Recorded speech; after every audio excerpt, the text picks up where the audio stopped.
Hello tout le monde, c'est Jérém et on se retrouve aujourd'hui pour une nouvelle vidéo sur ma chaîne YouTube où nous allons parler de la scène post-générique du nouveau film Marvel sorti en salle aujourd'hui, Deadpool et Wolverine. Donc bien entendu, si ce concept de vidéo et mon contenu te plaisent, alors dans ce cas n'hésite pas à laisser un pouce en l'air, à t'abonner, à me suivre sur les réseaux sociaux et à activer la cloche des notifications pour voir toutes les prochaines vidéos qui vont arriver. Sur ce, c'est parti!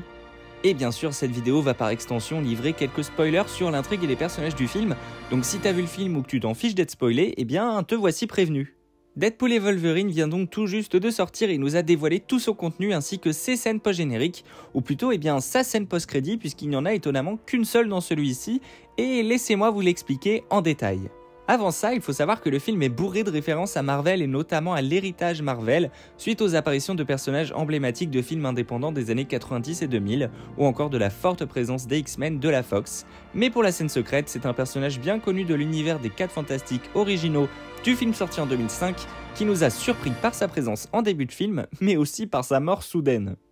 En effet, le personnage de Johnny Storm, incarné par Chris Evans, a surpris tout le monde et était pour le moins inattendu, et nous le retrouvons donc dans la scène post-générique où on apprend par ailleurs que les insultes proférées envers la méchante Cassandra Nova et répétées par Deadpool précédemment lors de leur rencontre étaient du coup un fait avéré et sortaient véritablement de la bouche de Johnny Storm, puisqu'on voit qu'une caméra de la TVA a tout enregistré, et Deadpool comptant bien s'en servir pour prouver qu'il avait raison et que ces termes très peu élogieux et ces insultes ne venaient donc bel et bien pas de lui.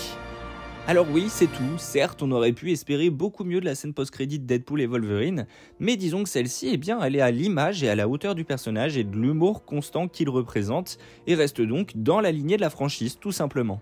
Donc ici, pas de teasing de Loki, de Scarlet Witch ou la réapparition d'Henry Cavill en Wolverine, tout ceci a été mis au placard et il faut dire que le film en lui-même a déjà instauré pas mal de choses concernant le multivers et l'avenir du MCU, notamment grâce à cette scène hyper cool où on voyait Deadpool et Thor ensemble.